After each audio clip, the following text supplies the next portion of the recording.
चलिए और अब सीधा रुख कर लेंगे दिल्ली की ओर। दरअसल हैदराबाद हाउस से प्रधानमंत्री नरेंद्र मोदी भारत और रूस पर हुई ऐतिहासिक समझौते पर अपनी बात रख रहे हैं।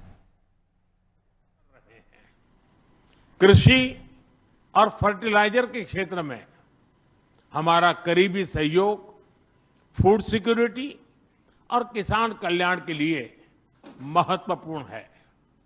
मुझे खुशी है कि इसे आगे बढ़ाते हुए अब दोनों पक्ष साथ मिलकर यूरिया उत्पादन के प्रयास कर रहे हैं।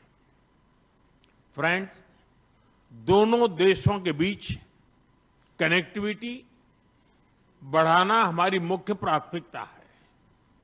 हम INSTC, नॉर्दर्न सी रूट, चेन्नई व्लादिवोस्टोक कॉरिडोर पर नई ऊर्जा के साथ आगे बढ़ेंगे।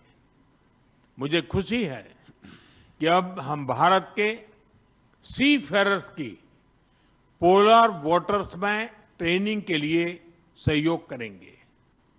यह आर्कटिक में हमारे सहयोग को नई ताकत तो देगा ही, साथ ही इससे भारत के युवाओं के लिए रोजगार के नए अवसर बनेंगे। उसी प्रकार से शिप बिल्डिंग में हमारा गहरा सहयोग मेक इन इंडिया को सशक्त बनाने का सामर्थ्य रखता है।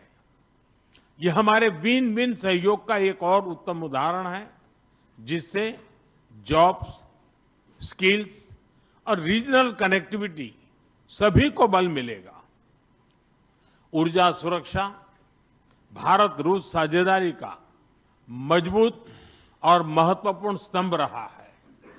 सिविल न्यूक्लियर एनर्जी के क्षेत्र में हमारा दशकों पुराना सहयोग क्लीन एनर्जी की हमारी साझा प्राथमिकताओं को सार्थक बनाने में महत्वपूर्ण रहा है।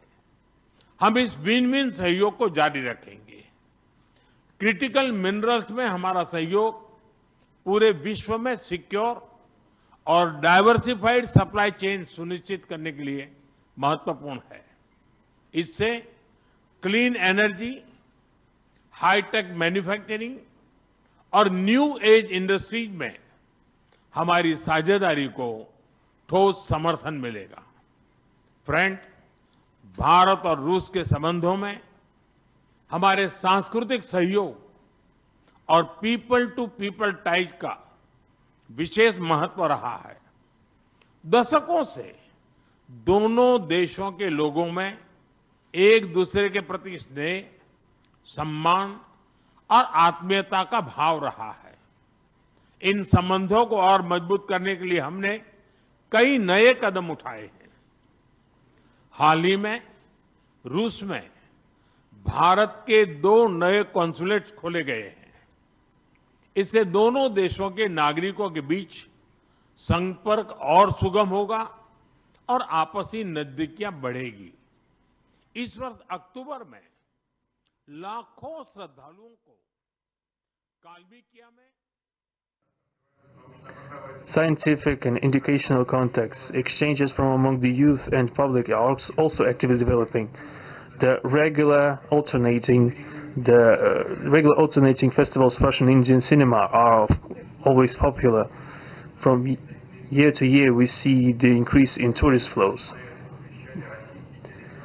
Today, the Russian TV channel RT is starting its broadcast in India. The new channel will undoubtedly help the Indian audience to better know Russia and Russians, and also to receive an objective information regarding what is going on in our country today.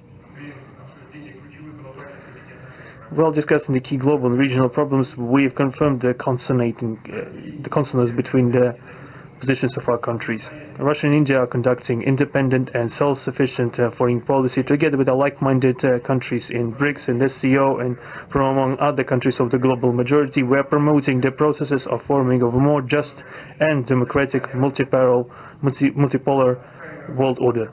We are defending the main principles of the international law enshrined in the Charter of the UN.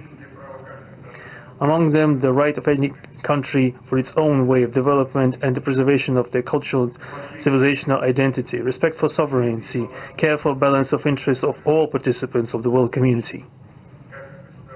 As state parties, state founders of the BRICS, Russia and India have done a lot of things, and continue to do more to increase the authority of the organization. As you know, next year India will assume the chairship in the BRICS. We will provide all necessary assistance to our Indian friends in the work on the relevant BRICS agenda. I would like to point out Russia and India are traditionally closely cooperating in the military technical sphere.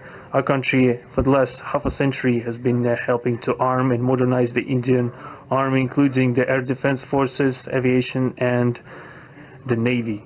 In general, we are undoubtedly satisfied with the results of the negotiation we just had. We also, ahead of us, we have the meeting with the President.